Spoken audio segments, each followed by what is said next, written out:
Good morning guys, join कीजिए fast. आप सबका दी एटीसी रांची के ऑनलाइन प्लेटफॉर्म पे स्वागत है। समटाइम ये वीडियो हम यूट्यूब पे भी डालते हैं, तो आपका आशीष टेक्निकल क्लासेस के ऑफिशियल यूट्यूब पे भी स्वागत है। गाइज, हम लोग पीजीटी फिजिक्स की पढ़ाई कर रहे हैं, जिसमें इलेक्ट्रिसिटी एंड मैग्नेटिज्म चैप्टर की पढ़ाई कर रहे हैं, और जिसमें टॉपिक चल रहा है इलेक्ट्रोस्टैटिक्स। कौन सा टॉपिक चल रहा है गाइज? इलेक्ट्रोस्टैटिक्स। तो इसके अंतर्गत हम लोगों ने प्रीवियस क्लास में कूलॉम्स लॉ के बारे में पढ़ा था, राइट? और आज हम लोग इसी कड़ी में आगे बात करेंगे, राइट? तो स्टार्ट करते हैं हम लोग अपनी पढ़ाई, ठीक है?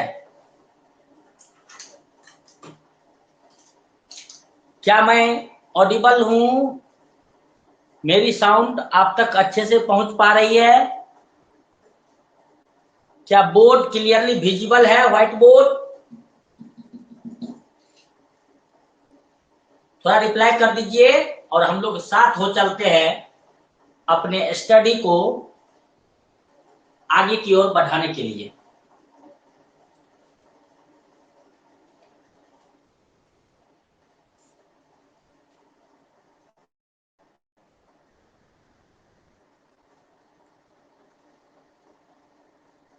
थोड़ा रिप्लाई कर देंगे तो अच्छा रहेगा कि मैं ऑडिबल हूं।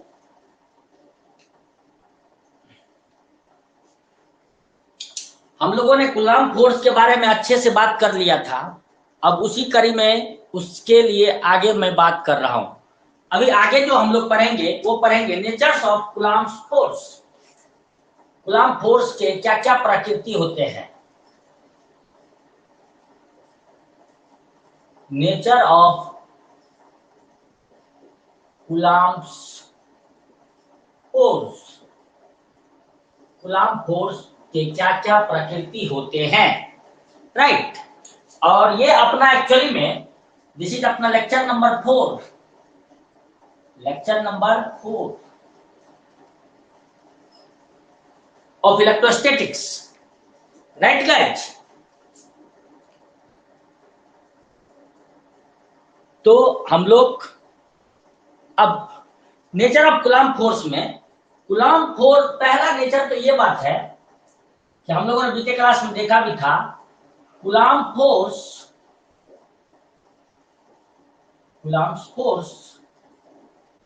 may be attractive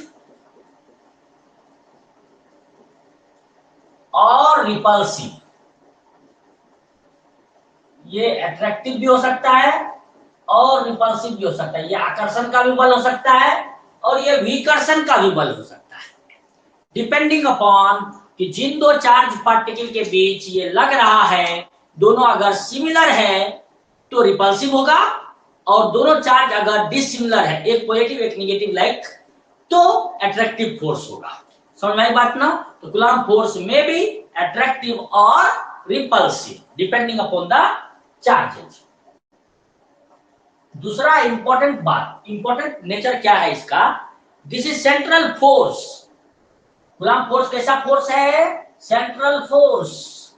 this is central force,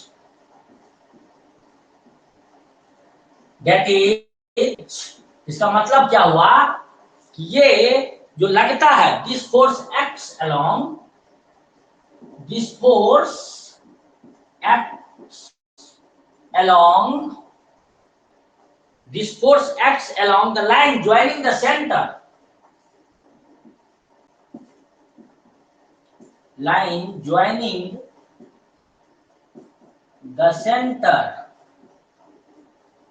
line joining the center of two charges, of two charges। ये फोर्स सेंट्रल फोर्स है। इसका मतलब कैसे इसको एक्सप्लेन करेंगे, क्यों ये सेंट्रल फोर्स है? ये फोर्स जो लगता है ना, दो चार्ज के सेंटर को मिलाने वाले लाइन के अलोंग लगता है, तो मतलब सेंटर से सेंटर के बीच जो लाइन होता है उसके अलोंग लगता है, इसीलिए इसको बोला जाता है कि ये सेंट्रल फोर्स है। राइट, क्लियर है? हाँ या ना? जैसे इसे समझिए कि मान लीजिए कि एक प्लस क्यू चार्ज अपने पास यहां है, राइट, और एक मान लीजिए प्लस क्यू नॉट चार्ज यहां है, राइट, ऐसा, और यहां पे है माइनस क्यू टू चार्ज इस पॉइंट पे। इन दोनों के सेंट्रल से सेंटर के बीच मिलाने वाला लाइन ये होगा, होगा। अब जस्ट समझने की कोशिश कीजिएगा तो आपको क्लियर कट समझ में आ जाएगा।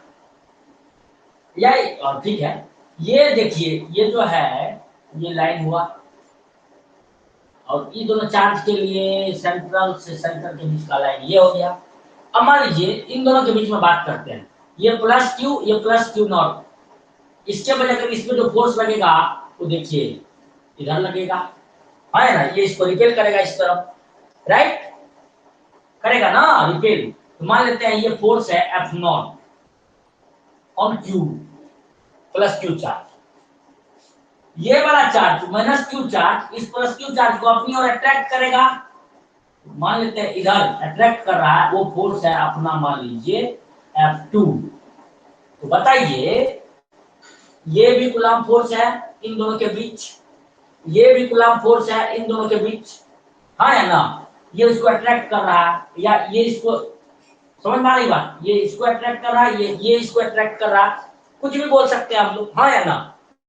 मीनिंग समझिए, इस चार्ज के बारे में अगर हम लोग बात करें तो इसको ये अट्रैक्ट कर रहा है, इसको ये वाला चार्ज रिपेल कर रहा है। ये फोर्स जो लग रहा है देखिए अलोंग द सेंटर लग रहा है ना, along the line joining the center of two charges, हाँ या ना? That's why this is called central force in nature, right? Clear है? आगे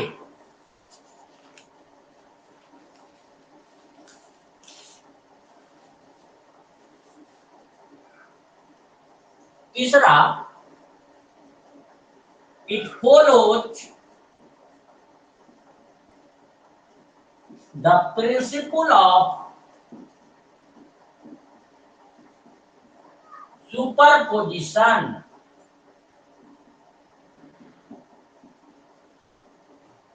ये सुपरपोजिशन प्रिंसिपल को फॉलो करता है।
तो गाइस हम लोग बात कर रहे थे it follow the principle of superposition. इसका मतलब क्या हुआ? इसका मतलब ये हुआ the resultant force on a charged particle, इसका मतलब ये हुआ that is the resultant force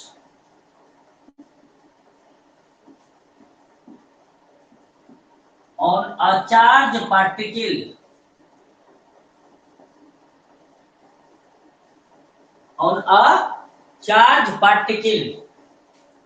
due to multiple charges, the ढेर सारे charges, due to multiple charges is the vector sum is the vector sum. कैसा sum? Is the vector sum of all the individual forces. Is the vector sum of all the individual forces.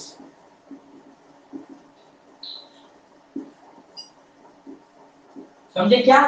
इसका मतलब हम explain करेंगे तो ज्यादा बेहतर आपको समझ में आएगा, राइट? इसको कॉपी कर लीजिए आप। हाँ,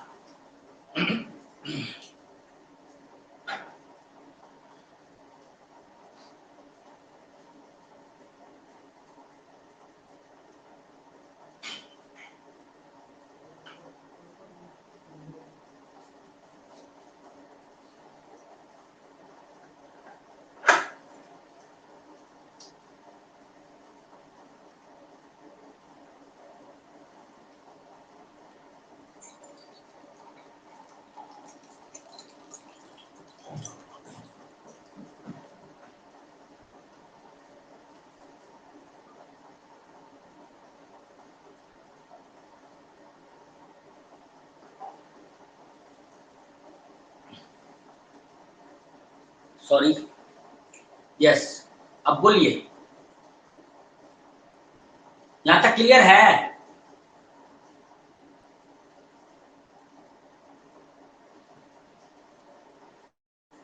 इसको अगर हम लोग एक्सप्लेन करें तो किस तरह से करेंगे वो समझने की कोशिश कीजिए। जैसे मान लीजिए सपोज हम लोगों के पास यही डायग्राम है,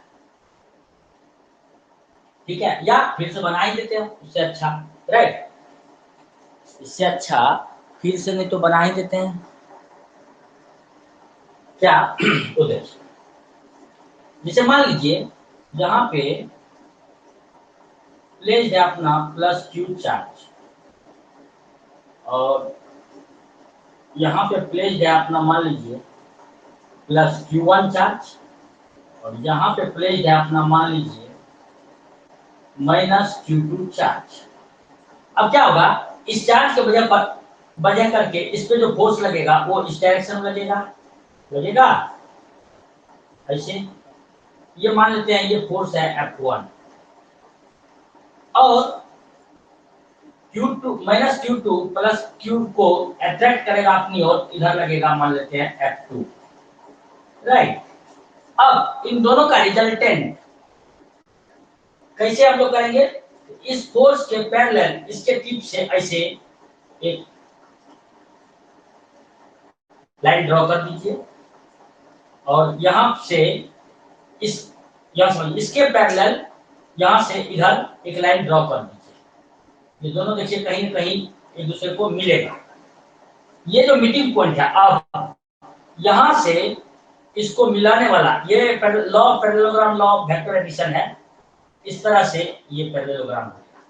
this will be the resultant force on charge plus Q due to charge due to देखिए फोर्स F1 एंड F2, मतलब इसके और इसके वजह से जो चार्ज फोर्स लग रहा है उस दोनों फोर्स का रिजल्टेंट फोर्स प्लस Q2 पे F है, वो ये ऐसे।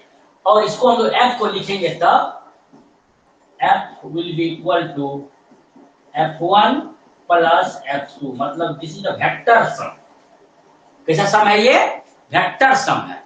और आपको पता है लॉ ऑफ पैरेललोग्राम लॉ लगा करके इसका अगर आपको मैग्नीट्यूड निकालने की बारी आएगी तो आप मैग्नीट्यूड को ऐसे लिख सकते हैं या सिंपली F भी लिख सकते हैं, and that will be equal to magnitude of F1 का square plus magnitude of F2 का square plus Q into F1 into F2 cos theta, cosine of angle between these two force F1 and F2।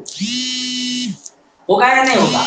तो इस तरह से आप बोल सकते हैं कि ये होता ही है। कूलम्ब फोर्स जो है प्रिंसिपल ऑफ सुपरपोजिशन को फॉलो करता है। किस प्रिंसिपल को फॉलो करता है गाइस? प्रिंसिपल ऑफ सुपरपोजिशन को फॉलो करता है। समझ में क्लियर हो गया, राइट? इस तरह से तो आप इस तरह से बोल सकते हैं। इसका हम नाम नहीं बोल रहे हैं, आप समझ रहे हैं। F1 है force on plus Q charge due to plus Q1, F2 है force on this due to minus Q charge F है resultant force of these two forces and theta है angle between the force F1 and F2. This is the theta. This angle is theta. Theta. That can be F vector sum होगा F, तो F will be equal to F1 plus F2 and magnitude of this can be written like this. ऐसा आप लिख सकते हैं, ठीक है। और चौथा important property is, fourth property मतलब nature is, it is conservative force. ये कैसा फोर्स होता है? It is conservative force. Coulomb force conservative in nature होता है, it is conservative force. Conservative non conservative क्या होता है ये हमने मैकेनिक्स में अच्छे से एक्सप्लेन किया है। It is conservative force like gravitational force, it is conservative force like gravitational force, it is central force. Like gravitational force it also follow principle of superposition. सुनाई बात ना? ऐसा यहां तक क्लियर है? तो थोड़ा सा इसका हम लोग कंपेयर कर देंगे किसके साथ? कूलम्ब फोर्स का ग्रेविटेशनल फोर्स के साथ। तो आगे बढ़े, मैं मिटा दूं, बोर्ड को क्लीन करूं। हेलो गाइज,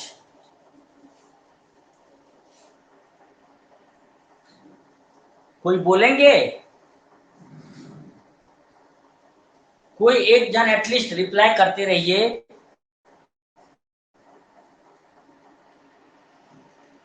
ताकि मैं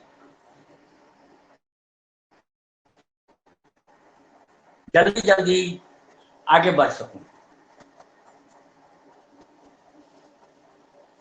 ये था नेचर ऑफ कूलम्ब फोर्स। एक बार फिर से ध्यान दे दीजिए, जल्दी से रिकैप कर लेते हम लोग। कूलम्ब फोर्स में भी अट्रैक्टिव और रिपल्सिव। दूसरा, इट इज सेंट्रल फोर्स, मतलब ये हुआ कि this force acts along the line joining the centre of two charges. तीसरा, it follows the principle of superposition.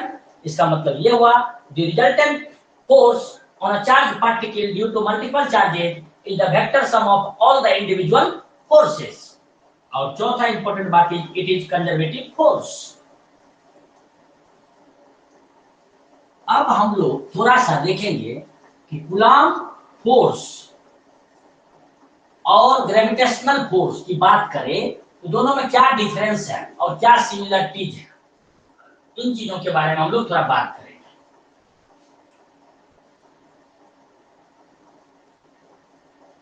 क्या कूलम्ब फोर्स और ग्रेविटेशनल फोर्स सेम है?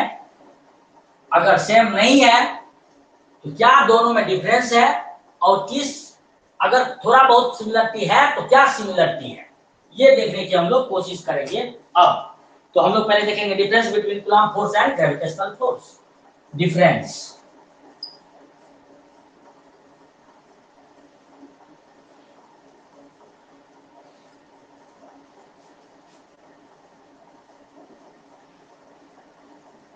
Coulomb force and gravitational force.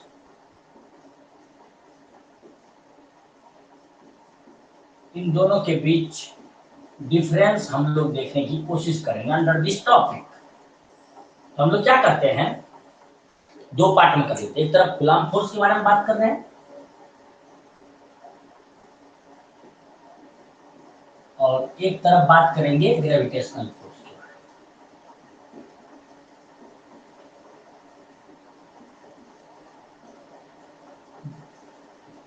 Coulomb force अभी आपको पढ़ा है, ग्रेविटेशनल फोर्स मैकेनिक्स में हम ऑलरेडी पढ़ा चुके हैं। तो क्या होता है ये समझिए। कूलम्ब फोर्स ये जो लगता है दो चार्ज पार्टिकल के बीच लगता है ना। It is between two charges, जबकि gravitational forces it is between two masses. Two masses है ना, ऐसा।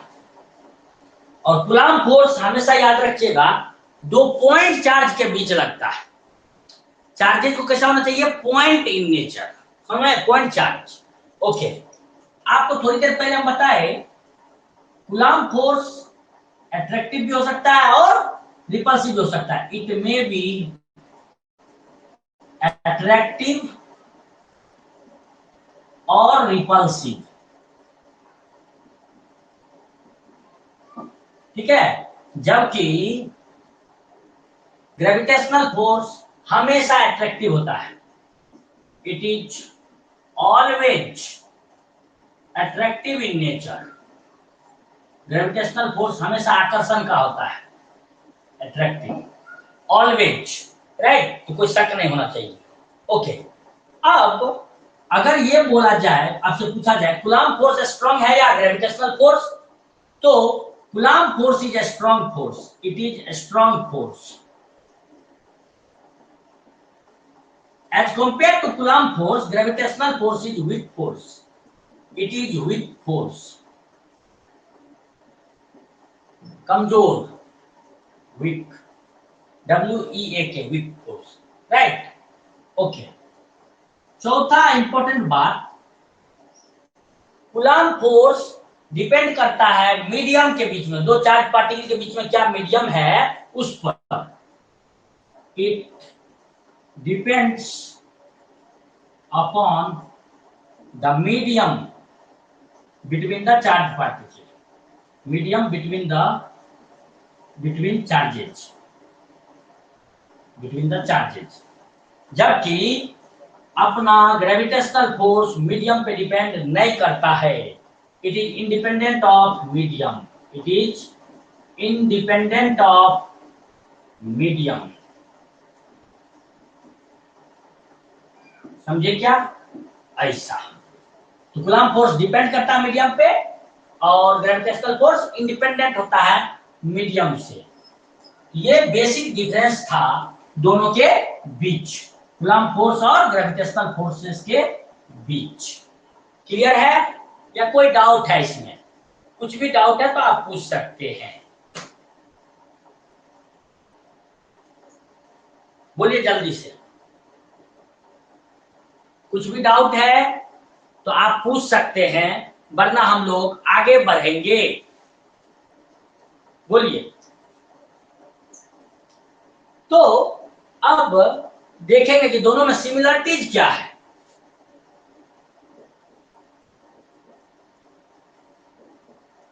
Similarities between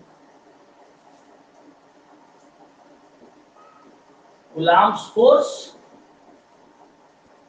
and gravitational force.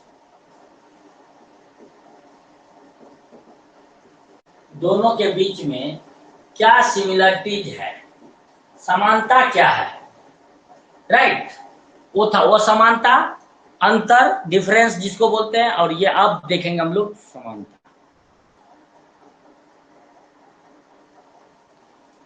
अब देखिए, सबसे पहला बात जो दोनों में सिमिलरिटीज है वो है both are central force. Both are central force, दोनों का दोनों सेंट्रल फोर्स है, राइट?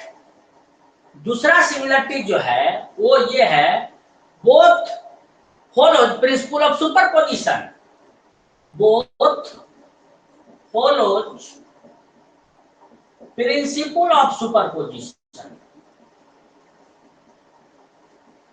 दोनों का दोनों प्रिंसिपल ऑफ सुपरपोजिशन को फॉलो करता है। तीसरा, बोथ सेंट्रल हो गया, both follow principle of superposition. तीसरा क्या है, both are conservative force. Both कैसा फोर्स है? कंजर्वेटिव फोर्स है, दोनों का दोनों कंजर्वेटिव है। Both are conservative force, conservative force. समझे क्या? और चौथा इंपॉर्टेंट सिमिलरिटीज ये है कि both obeys inverse square law. दोनों का दोनों बोथ ओबे इनवर्स स्क्वायर लॉ। इसका मतलब हम समझाएंगे, स्क्वायर लॉ। दोनों का दोनों इनवर्स स्क्वायर लॉ को फॉलो करता है। ये था डिसिमिलरिटीज, मतलब डिफरेंस, और ये है सिमिलरिटीज। इनसे भी क्वेश्चंस बनते हैं, बेसिक्स क्वेश्चन, थ्योरेटिकल टाइप के। तो क्वेश्चन मिस ना हो उसके लिए छोटी छोटी बातें जान लेनी चाहिए हमें, राइट? अब हम लोग बात करेंगे ग्राफिकल रिप्रेजेंटेशन ऑफ कूलाम्ब्स फोर्स। किसका आप लोग बात करेंगे? Graphical representation of Coulomb force के बारे में बात करेंगे। मैं मिटा दूं इधर, देखिए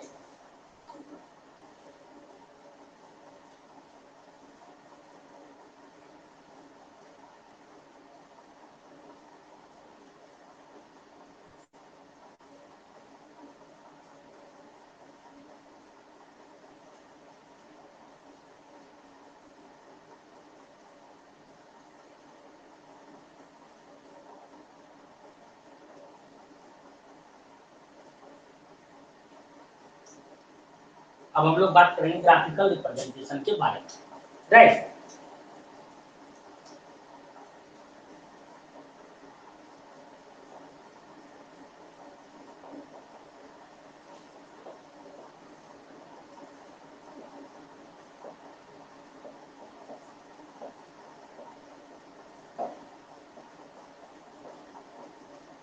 Coulomb's force, graphical representation of Coulomb's force, इसके बारे में हम लोग बात करेंगे।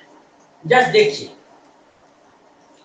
कूलम्ब फोर्स एक्चुअली में, अगर यहाँ सिंस हम लोग जानते हैं F इक्वल टू 1/4 एप्सिलॉन, किसी भी मीडियम के लिए epsilon into Q1 into Q2 product divided by distance between the two charges का स्क्वायर, राइट ना। तो 1/4 epsilon into Q1 Q2 divide by R square, ये होता था, हाँ या ना, राइट। अब मीनिंग समझने की कोशिश कीजिए। इसका जो हम ग्राफिकल रिप्रेजेंटेशन का मतलब हुआ उसका वेरिएशन, कूलम्ब फोर्स का variation with respect to different parameter हम लोग देखेंगे। पहला हम लोग देख रहे हैं विथ चार्जेज, बोलने का मतलब Q1 इंटू Q2 के साथ कूलम्ब फोर्स का वेरिएशन ग्राफ में कैसा दिखेगा, किस नेचर का ग्राफ होगा। यहाँ पे देखिए, एक बात हम आपको बता रहे हैं, अगर यहाँ पे 1/4 कांस्टेंट है, एप्सिलॉन को अगर मीडियम को फिक्स कर दें, कांस्टेंट कर दें, और डिस्टेंस बिटवीन टू चार्जेस भी फिक्स कर दें, एट दैट टाइम इस एक्सप्रेशन को आप लिख सकते हैं ऐसा, F will be equal to some constant k। हम कांस्टेंट किसको किसको यहाँ बोल रहे हैं, अभी देखिए, एप्सिलॉन को बोल दे रहे हैं, फिक्स कर दे रहे हैं, और r को फिक्स कर दे रहे हैं, 1/4 epsilon not into r square, ये सारे के बदले k लिखे हैं, तो इंटू Q1 इंटू Q2 हो जाएगा। ये कांस्टेंट को हटाएंगे तो यहाँ पे क्या हो जाएगा, F directly proportional to product of charges Q1 into Q2, ऐसा होगा कि नहीं होगा। अब कोई चीज अगर डायरेक्टली प्रोपोर्शनल होता है तो उसका वेरिएशन कैसे दिखाते हैं वो देखिए। अगर एक्स एक्सिस पे आप product of charges Q1 into Q2 को ले रहे हैं, और वाई एक्सिस पे आप कूलम्ब फोर्स F को ले रहे हैं, एट दैट टाइम किस नेचर का आपको ग्राफ आएगा तो वो समझिए।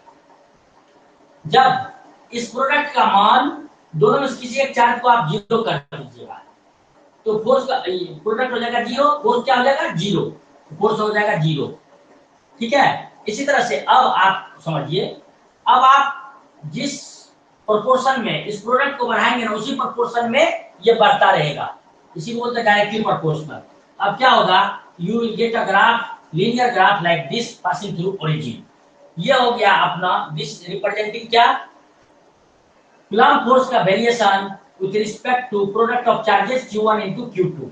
समझ में आई बात ना। ऐसा आप क्या किए हैं, एक्स एक्सिस पे प्रोडक्ट ऑफ चार्जेस लिए हैं, वाई एक्सिस पे कूलम्ब फोर्स को लिए हैं, ऐसे दिखाएगा। क्लियर है गाइस? ओके।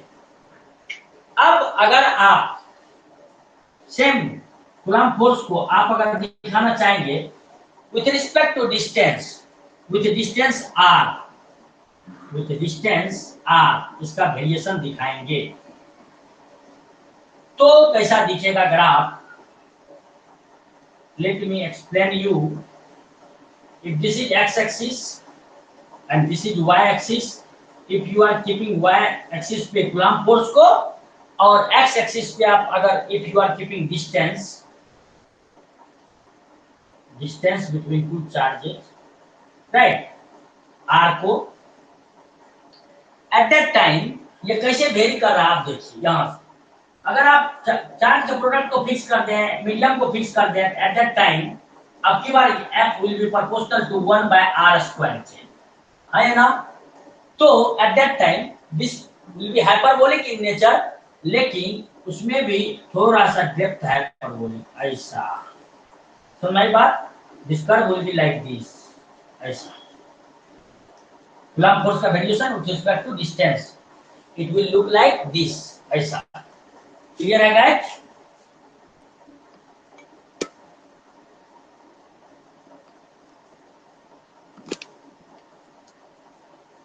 क्लियर है आपको?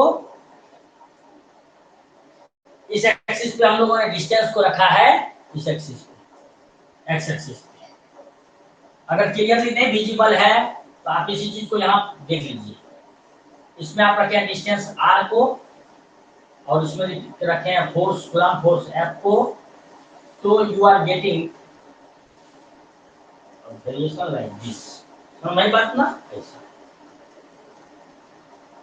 क्लियर है? ऐसा।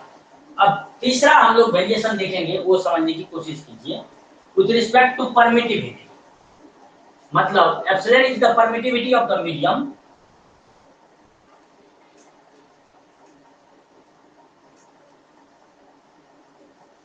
तीसरा जो हम लोग वेरिएशन देखेंगे वो किसके रिस्पेक्ट में देखेंगे? Third, with permittivity, sorry, with permittivity epsilon के रिस्पेक्ट में कैसा होगा variation, that I want to see. ठीक है ना? देखिए आप यहाँ क्या देख रहे हैं इस एक्सप्रेशन में, देखिए अगर प्रोडक्ट Q1 इंटू Q2 को कांस्टेंट कर दीजिए, डिस्टेंस दोनों चार्ज के बीच में अगर कांस्टेंट कर दीजिए, 1/4 कांस्टेंट ही है, तो F will be inversely proportional to, F will be inversely proportional to epsilon, permittivity of the medium. At that time if you will plot the graph, इस एक्सिस पे आप रखेंगे परमिटिविटी एप्सिलॉन, और y axis पे आप रखेंगे coulomb force F। At that time what you will get, ये hyperbola type का होगा, ऐसा। समझे? इसमें और उसमें फर्क है, ये स्क्वायर ऑफ द डिस्टेंस के साथ है, ये इनवर्सली प्रोपोर्शनल टू एप्सिलॉन का पावर 1 है। समझ में बात नहीं? ऐसा।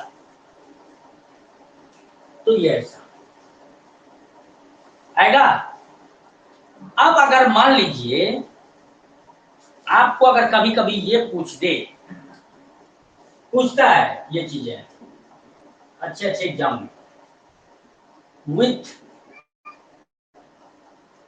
1/r² के साथ कैसा होगा कूलम्ब फोर्स का वेरिएशन, उसको समझने की कोशिश कीजिए आप। जैसे देखिए F इक्वल टू आपने रखा है 1/4 pi epsilon into Q1 into Q2 divided bye r² ना। Q1 Q2 के प्रोडक्ट को और एप्सिलॉन को कांस्टेंट कर दे, ये हो जाएगा F equal to some constant into 1/r², right. अब थोड़ी देर के लिए 1/r² को z बोल दीजिए। क्या कर दीजिए? 1/r² को मान लीजिए आप z, तो F इक्वल टू हो जाएगा सम कांस्टेंट इंटू z। तो अगर कांस्टेंट हटाएंगे तो F will be proportional to that constant z, हाँ या ना? तो 1/r² जो आपको इस एक्सिस पे अगर आप अब रख देते हैं, यानी कि z इक्वल टू 1/r², अगर इस एक्सिस पे रख देते हैं, या आप देख लीजिए, आप ये F है और इस एक्सिस पे आप z इक्वल टू 1/r² रखे हैं, आप समझने की कोशिश कीजिए। अगर z का मान 0 हो गया तो फोर्स का मान 0 हो जाएगा यहाँ, और फिर अगर z का मान इंफिनिटी करेंगे तो फोर्स का मान क्या हो जाएगा? इंफिनिटी। उसी तरह से अगर z का मान समझिए, अगर डबल कर देंगे तो फोर्स का मान भी डबल हो जाएगा। इस तरह से 1/r² के साथ variation will look like this of the coulomb force. समझ में आया बात? नहीं? थोड़ा ध्यान से देखिएगा, अगर किसी को कोई कंफ्यूजन है तो आप पूछ सकते हैं, मैथमेटिकली हमने ऐसा एक्सप्लेन भी कर दिया। फिर भी अगर कोई कंफ्यूजन हो तो यू मे आस्क। ये था अपना graphical representation of coulomb forces with respect to the parameter on which it is depending। ठीक है? Sorry, yes. किसी को कोई डाउट है यहां तक में तो आप पूछ सकते हैं। इसी ग्राफ को हमने यहां बनाया, 2 नंबर के ग्राफ को हमने यहां बनाया। किसी को कोई डाउट है तो पूछिए, वरना हम लोग आगे बढ़ेंगे जल्दी। We don't have holiday.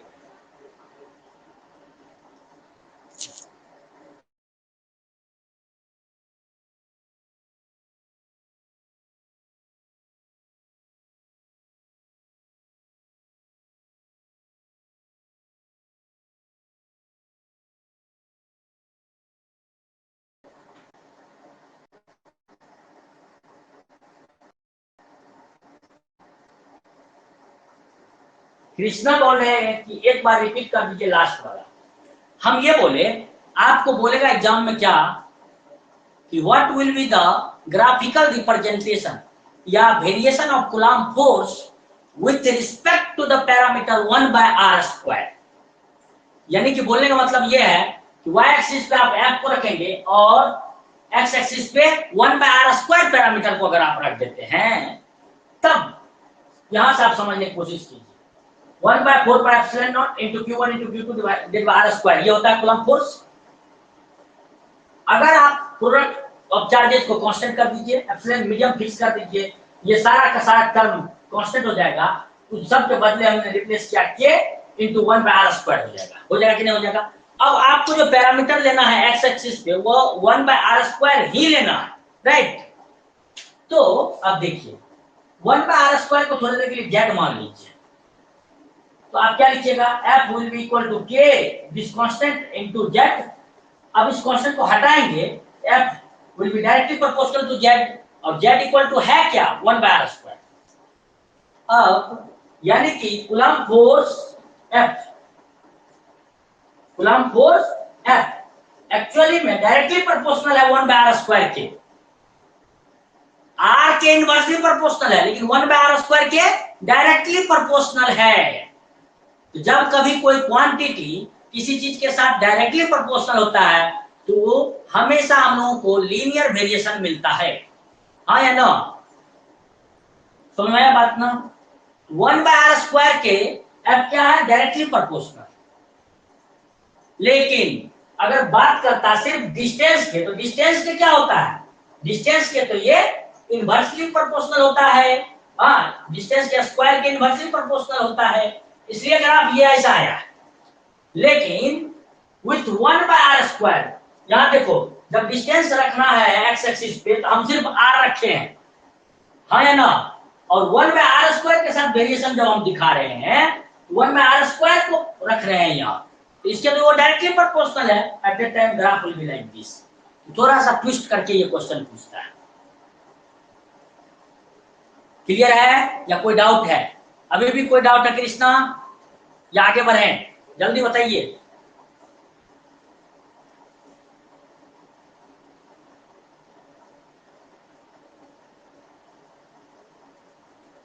Krishna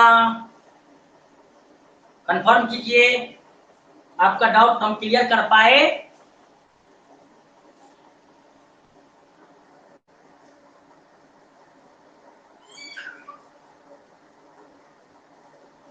clear हो गया, आगे बढ़े। करिश्मा, खेमलाल सोनी, गौतम, आप लोग भी रिप्लाई कर सकते हैं अगर कोई डाउट हो तो, वरना हम लोग आगे की पढ़ाई अब करेंगे। जल्दी करो। तो आगे बढ़ते हैं। I think you people are having no doubt.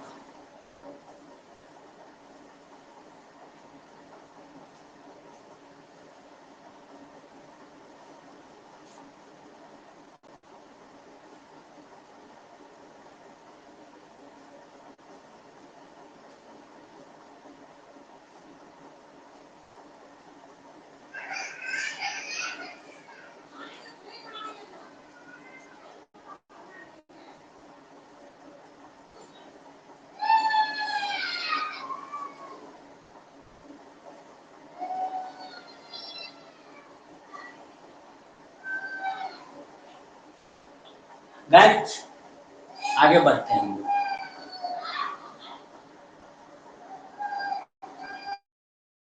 अब जो है हम लोग देखेंगे unit and dimensional formula of epsilon not. Unit and dimensional formula of epsilon naught, which is permittivity of the medium. Actually this is absolute permittivity. इसका आपको dimensional formula पूछा करता है एग्जाम में और यूनिट पूछा करता है। जस्ट देखिए, to explain about the unit we know that WKT मतलब वी नो दैट, हम लोग जानते हैं Coulomb force between two charges, point charges is given as 1/4 pi epsilon naught, अगर दोनों एयर में रखा है तो, into Q1 into Q2 divided by R square, अगर मीडियम एयर है तो होता है। अब अगर जिसके लिए यूनिट चाहिए उसको लेफ्ट हैंड साइड में रखिए, बाकी सबको right hand side. Epsilon not को यहाँ भेज दीजिए और F को यहाँ भेज दीजिए। It will be epsilon naught equal to 1/4 pi into F into Q1 into Q2 divided by R square. अब अगर हम लोग SI यूनिट की बात करें तो चार्ज का SI यूनिट कूलम्ब होता है, तो coulomb into coulomb, coulomb square हो जाएगा, और 1/4 पाई नंबर है, कोई यूनिट नहीं, फोर्स का यूनिट न्यूटन होता है। यहाँ पर हम लोग रखेंगे coulomb square, coulomb into coulomb, coulomb square divided by force का यूनिट न्यूटन SI सिस्टम में, और डिस्टेंस का यूनिट मीटर, तो R स्क्वायर है तो मीटर स्क्वायर हो जाएगा। इसका यूनिट आ गया। इसी चीज को आप ऐसे बोल सकते हैं, कूलम्ब स्क्वायर पर न्यूटन पर मीटर स्क्वायर। ठीक है, this will be the unit in SI system, SI unit. समझे क्या? कैसा यूनिट? SI यूनिट ऐसा। अब इसी का अगर यानी कि मीनिंग समझिए, अपना SI यूनिट स्पष्ट वे में हम लिख दे रहे हैं। SI यूनिट आया अपना नंबर 1 एप्सिलॉन नॉट का क्या आ गया? पहला हम लोग बात कर रहे हैं SI यूनिट के बारे में। एप्सिलॉन नॉट का SI यूनिट आ गया अपना कूलम्ब स्क्वायर पर न्यूटन पर मीटर स्क्वायर, ये आ गया। अब अगर हम लोग यही चीज अगर CGS सिस्टम में बात करें, किस सिस्टम में बात करें? CGS सिस्टम में, centigram second system, CGS unit. CGS unit charge का CGS यूनिट ESU होता है, इलेक्ट्रोस्टैटिक यूनिट या स्टेट कूलम्ब। तो यहाँ पर हो जाएगा ESU का square, ESU into ESU, ESU ऐसा electrostatic unit, ESU into ESU, ESU का स्क्वायर ना, बोलो जी, ESU का स्क्वायर ऐसा होगा। अब डिवाइडेड बाय यूनिट जो हम लोग बात करते हैं वो समझिए, फोर्स का यूनिट डायन होता है CGS सिस्टम में। क्या होता है अपना? डायन। ये हो जाएगा डायन, और लेंथ का यूनिट सेंटीमीटर होता है, तो डायन सेंटीमीटर स्क्वायर। इसी चीज को आप अगर अच्छे से लिखेंगे ये आप लिख सकते हैं ऐसा, ESU स्क्वायर पर डायन पर centimetre square. This will be the CGS unit of epsilon not. ESU मतलब इलेक्ट्रोस्टैटिक यूनिट्स, इसको और आगे हम एक्सप्लेन करेंगे जरूरत पड़ने पे। ठीक है, SI unit is coulomb square पर न्यूटन पर मीटर स्क्वायर, और CGS unit is ESU square पर डायन पर सेंटीमीटर स्क्वायर, राइट। अब इसका डायमेंशनल फार्मूला के बारे में अगर हम लोग बात करें तो क्या होगा? ये तो यूनिट के बारे में बात की ना, अब डायमेंशनल फार्मूला के बारे में, डायमेंशनल फार्मूला इसका क्या होगा वो समझिए। आप जिसका डायमेंशनल फार्मूला चाहिए उसको स्क्वायर ब्रैकेट में ऐसे बॉक्स में पुट कर देते हैं। आप यहाँ क्या पाए हैं वो देखने की कोशिश कीजिए। एक्चुअली में एप्सिलॉन नॉट इक्वल टू पहले लिख दो कि है क्या अपने पास,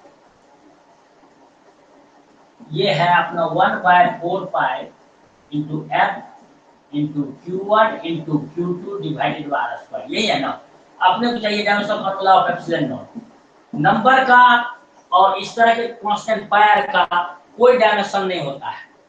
तो 1/4 पाई का कोई डायमेंशन नहीं, इसका होगा डायमेंशन, इसका डायमेंशन। अब इलेक्ट्रिक करंट का डायमेंशन होता है एम्पियर और टाइम का डायमेंशन होता है कैपिटल टी। एम्पियर में कैपिटल ए, मेरा बोलने का मतलब है आई, ये electric current that is charge flowing per unit time. तो अगर इलेक्ट्रिक करंट का डायमेंशन फार्मूला आपको पूछा जाए, एक्चुअली में इसका यूनिट होता है एम्पियर, तो डायरेक्ट लिख सकते हैं डायमेंशन फार्मूला एम्पियर। और देखिए आप यहां से बात समझने की कोशिश कीजिए, जो एम्पियर है वो इक्विवेलेंट होता है किस चीज के हो जाएगा। देखो यहाँ से ये एम्पियर इक्विवेलेंट है किस चीज के, कूलम्ब पर सेकंड के, हाँ या ना। चार्ज का अगर अपने को यहाँ से चाहिए होगा डायमेंशन फार्मूला Q का, Q under the square bracket हो जाएगा ampere into time, electric current into time. इसको लिखेंगे इलेक्ट्रिक करंट का एम्पियर और टाइम का टी, एटी। यानी कि चार्ज, एक चार्ज के लिए हो गया एक एटी, फिर दूसरा चार्ज के लिए हो गया ये एटी ना, divided by force Newton. Newton का इज mlt का पावर -2 और डिस्टेंस का लेंथ 12 होता है और यहाँ स्क्वायर है तो ये l स्क्वायर हो जाएगा। अब इसको सॉल्व कर दीजिए, नीचे वाले क्वांटिटी को सबको ऊपर भेज दीजिए। या देखिए m ऊपर जाएगा तो m का पावर नीचे में प्लस है, ऊपर जाकर -1 हो जाएगा। l यहाँ है, यहाँ l स्क्वायर है, l क्यूब हो जाएगा, ऊपर चला जाएगा तो -l क्यूब हो जाएगा। यहाँ देखो t का पावर -2 है नीचे, ऊपर में देखो t स्क्वायर है, ऊपर जाएगा क्या हो जाएगा t स्क्वायर, और ये वाला भी ऊपर जाएगा प्लस हो जाएगा t स्क्वायर, t का पावर 4 हो जाएगा और एम्पियर 2 है a स्क्वायर t का पावर, या इसको ऐसे लिखते हैं t का पावर 4 a का power 2। This will be the dimensional formula of epsilon not. किसी को कोई यहाँ डाउट है तो यू कैन आस्क, राइट, आप पूछ सकते हैं। This will be the dimensional formula of epsilon naught. कैसे निकाले, समझ में आया बात?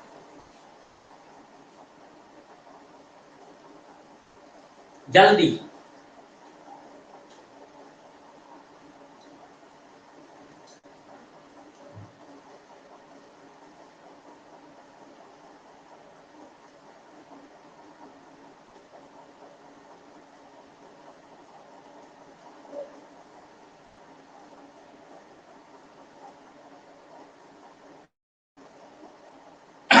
सॉरी,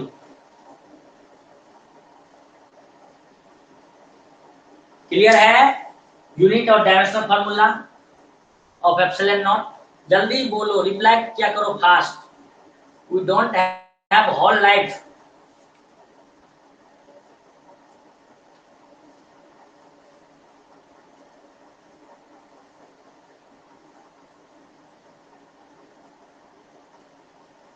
आगे बढ़ सकते हैं।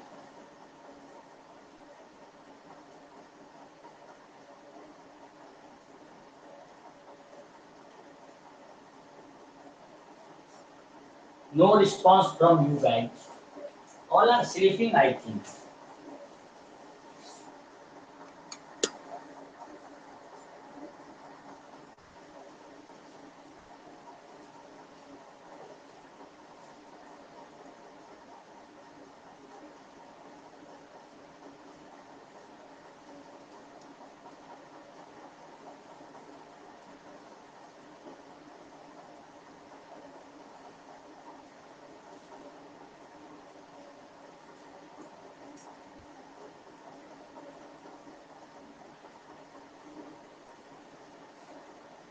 Now next,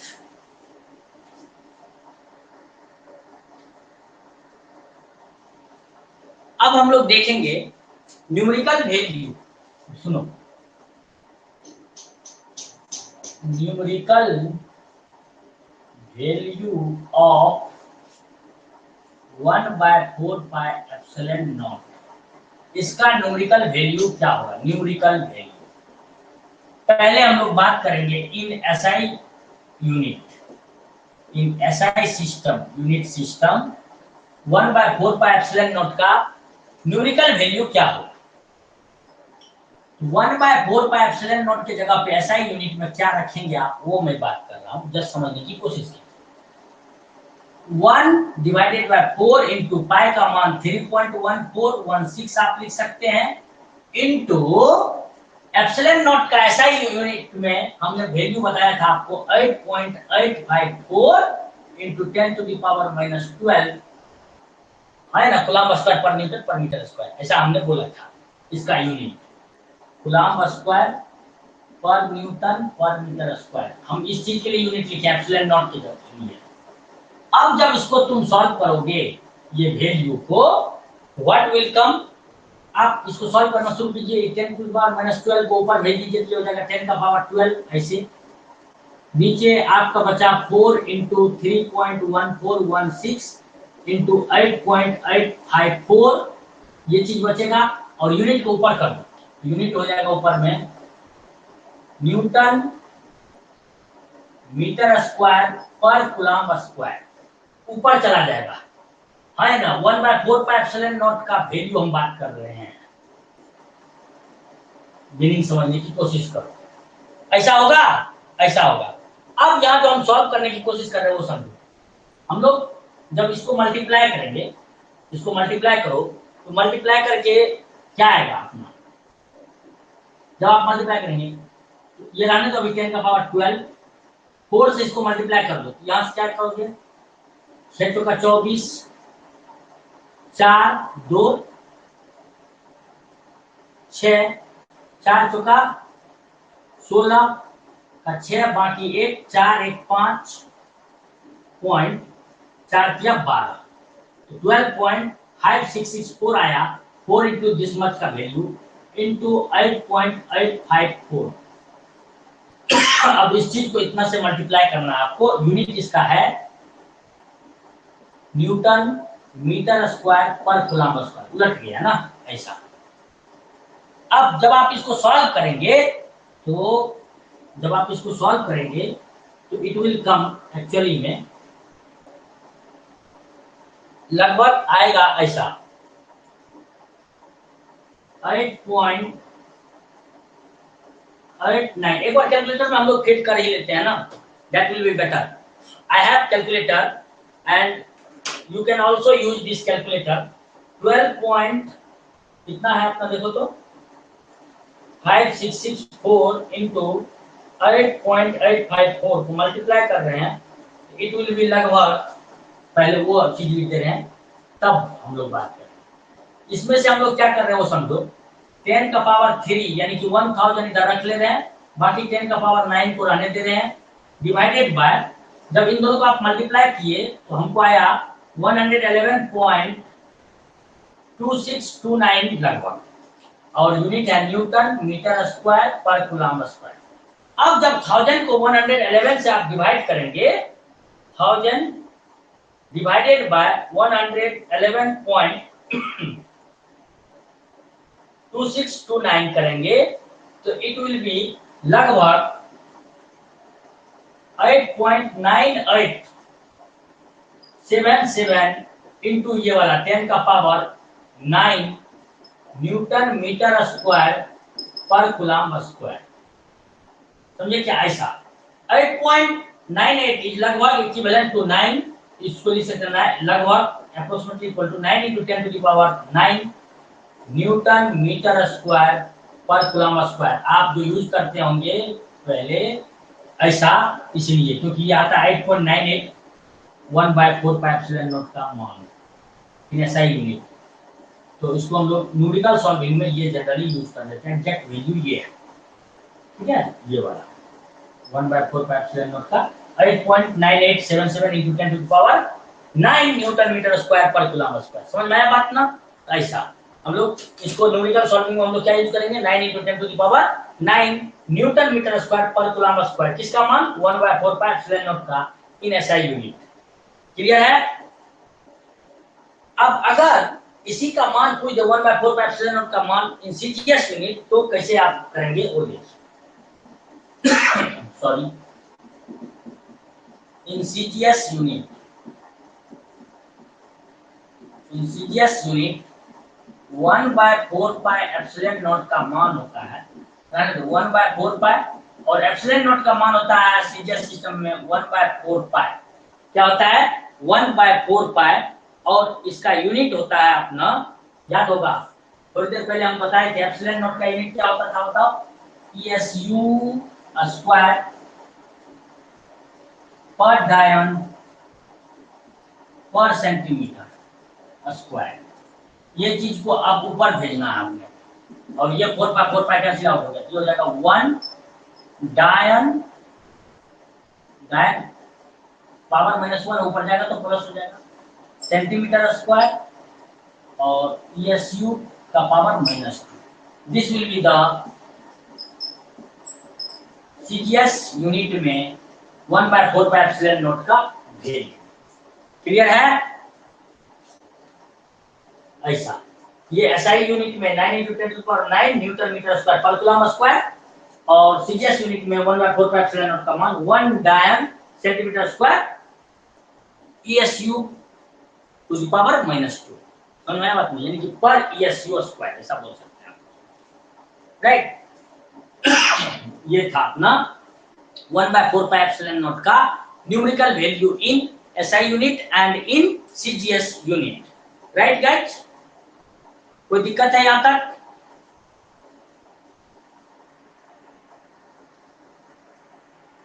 जल्दी बोलिए।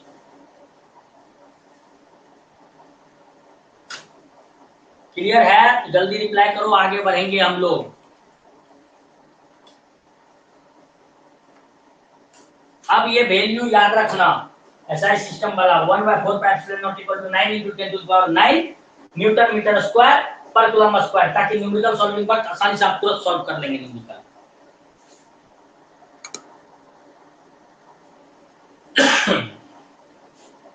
अब हम लोग देखेंगे यूनिट ऑफ चार्ज थोड़ा सा।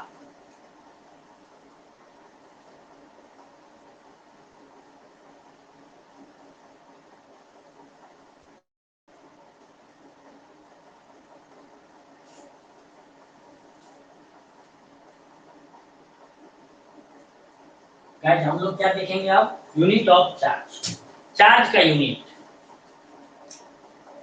Unit of charge.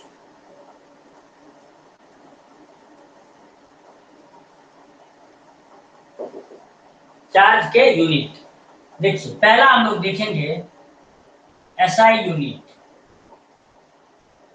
SI unit of charge जो होता है, ऑफ चार्ज, वो होता है कूलम, COULOMB, कूलम। इसी को आप अगर सिंगल लेटर में लिखना चाहते हैं तो कैपिटल C लिख सकते हैं, और C, ठीक है ना? SI unit of charge is coulomb, जिसको कैपिटल C से हम लोग लिख सकते हैं, राइट? अब अगर इसको हम लोग को डिफाइन करना हो 1 कूलम को, तो कैसे डिफाइन कर सकते हैं? हम लोग क्या जानते हैं, since F equal to 1/4 pi epsilon naught sorry into Q1 into Q2 divided by R square, ये हम लोग जानते हैं, हाँ या ना? अब थोड़ी देर के लिए मान लीजिए, let Q1 equal to 1 coulomb है, Q2 इक्वल टू 1 कूलम है। समझ आ रही बात? Distance between the two charges is 1 metre, R equal to 1 metre, SI system में दे रहे हैं। तब आप अगर F का मान निकालेंगे, क्या हो जाएगा? 1/4 pi epsilon not into 1 coulomb into 1 coulomb divided by R की जगह 1 मीटर, यानी कि 1 मीटर स्क्वायर, ऐसा हो जाएगा। और 1/4 पाई एप्सिलॉन नॉट का मान थोड़ी देर पहले आप देखे थे, SI यूनिट में होता है 9 × 10⁹, और इसका यूनिट था, अगर आपको याद होगा, इस चीज का यूनिट था न्यूटन मीटर स्क्वायर पर कूलम स्क्वायर इंटू, ये देखो यहाँ coulomb square divided by 1 metre square, ऐसे आया है ना? तो यहाँ पे फोर्स का मान देखो अपने आप न्यूटन में आ जाएगा, ये मीटर स्क्वायर कैंसिल आउट, ये कूलम स्क्वायर, ये पर कूलम कैंसिल आउट, यानी कि तब फोर्स के बीच, फोर्स जो चार्ज के बीच में कितना लग रहा है? 9 into 10 to the power 9 newton, हाँ या ना। तो आप यहाँ से 1 कूलम ऑफ चार्ज को कैसे डिफाइन करेंगे, वो डिफिनेशन लिख लेंगे। Definition of 1 coulomb of charge, यहाँ से इसी डिफिनेशन के ऐसा किया। डिफिनेशन ऑफ 1 कूलम चार्ज, जो कि चार्ज का ऐसा यूनिट है, इसको कैसे डिफाइन करेंगे। 1 कूलम चार्ज, 1 कूलम चार्ज का परिभाषा, राइट। ये क्या बोलेंगे आप, बोलिए जल्दी से। 1 coulomb charge is that charge, यहां से बोल सकते हैं ये 1 कूलम चार्ज वो चार्ज है, 1 coulomb charge is that charge, 1 coulomb charge is that charge which experiences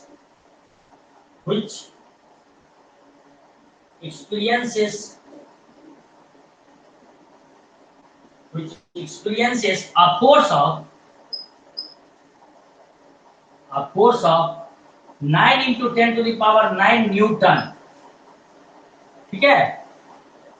when kept 9 into 10 to the power 9 Newton when kept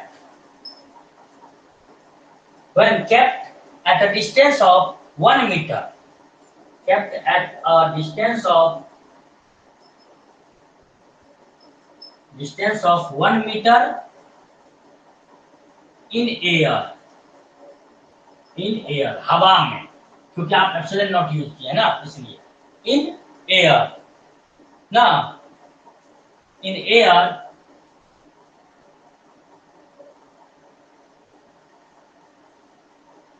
on equal charge, meaning समझ, आपको अभी सारा क्लियर हो जाएगा, टेंशन मत लीजिए। ये क्लियरिफाई करना मेरा काम है, ये क्लियरिफाई करना किसका काम है, हेलो गाइज, ये क्लियरिफाई करना मेरा काम है कि how I will make the concept clear to you.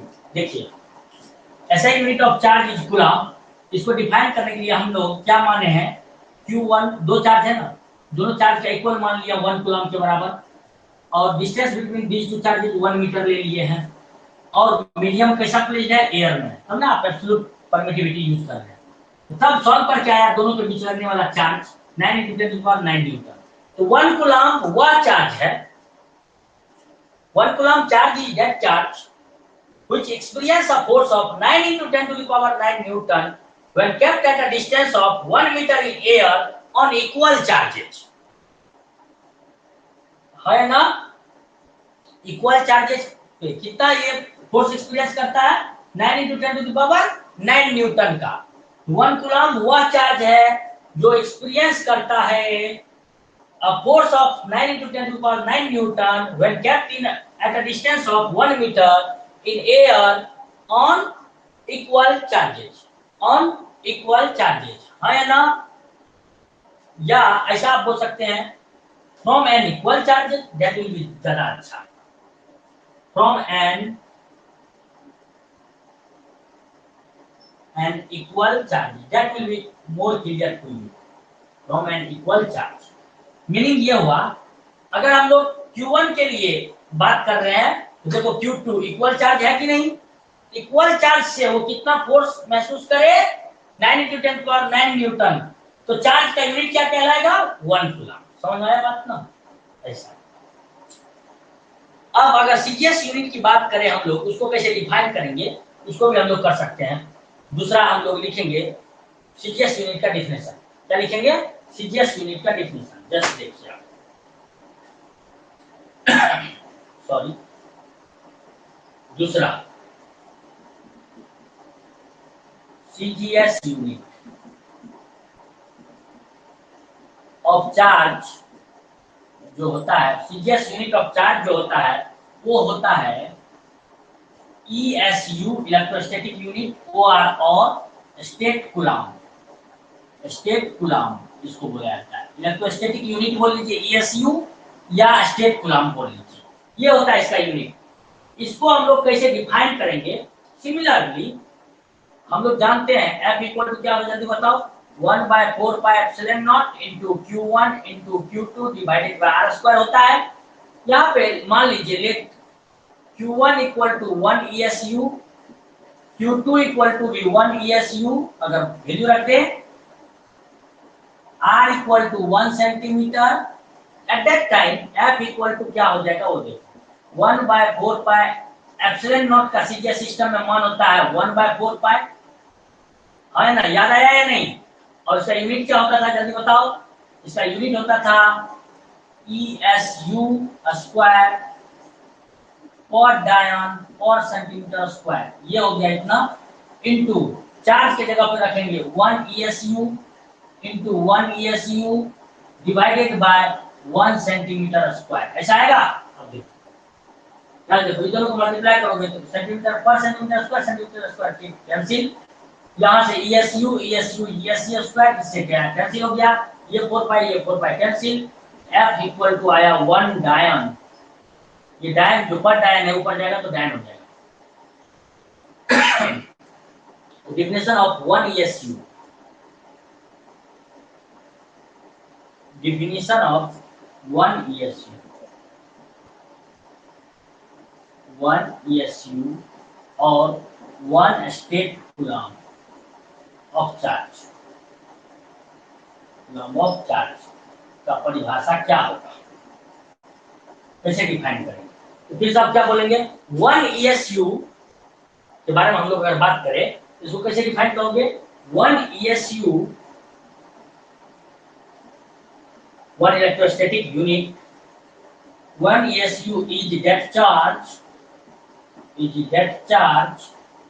which experiences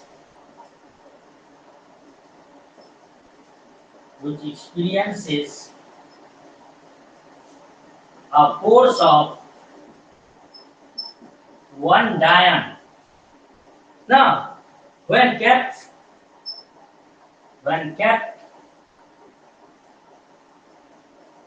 at a distance of 1 centimeter in air from an equal charge,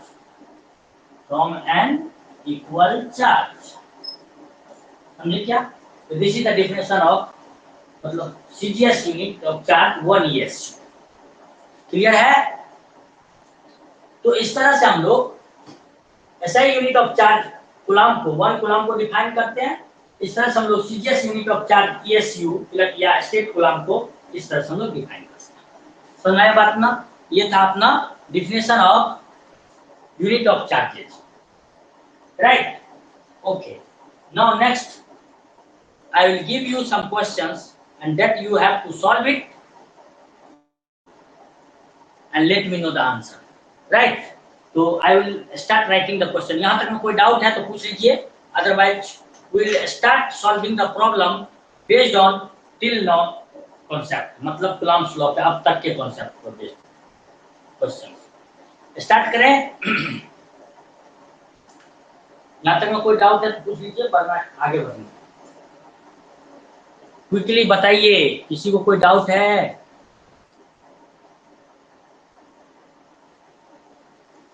question करें या नेक्स्ट क्लास में करें? आज करें या नेक्स्ट क्लास में? जल्दी करो।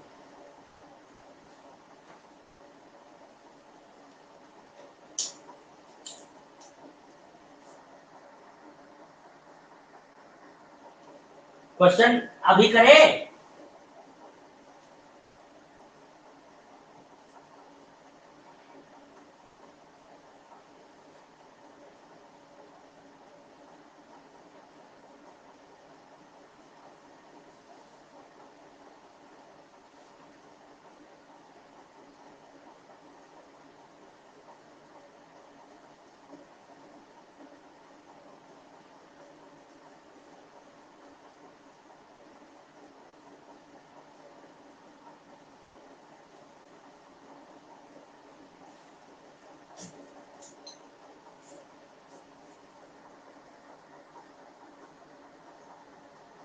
नेक्स्ट क्लास में? तो ठीक है, आज के लिए इतना ही रखते हैं। तब हम लोग कल के क्लास में मिस मत कीजिएगा। न्यूमेरिकल करेंगे और आगे का कॉन्सेप्ट पढ़ेंगे। आगे का कुछ न्यूमेरिकल करने के बाद हम लोग आगे जो बात करेंगे टॉपिक वो आपको बोल देते हैं, आप ताकि पढ़ के आइएगा। Coulomb's force in position vector form. Then हम लोग देखेंगे प्रिंसिपल ऑफ सुपरपोजिशन क्या है, समझ में आई बात ना। इस पर एक दो क्वेश्चन देख लेंगे हम लोग, और देन हम लोग आगे बात करेंगे रिलेटिव परमिटिविटी के बारे में, यानी कि इन सब चीजों के बारे में पढ़ेंगे। पहले न्यूमेरिकल कल की क्लास में सॉल्व करेंगे। We will start tomorrow class with the numericals and then we will follow the concepts, next concept। समझ में आई बात ना, ऐसा। तो आज के लिए इतना ही रखते हैं। Thank you. होपफुली आपको सॉरी अच्छे से समझ में आ पा रहा होगा, और साथ ही साथ आप मॉडर्न फिजिक्स का भी क्लास स्टार्ट हो रहा है, तो if you people are interested then you can join. समझ में आई बात ना, ओके। तो आज के लिए इतना ही रखते हैं। Thank you.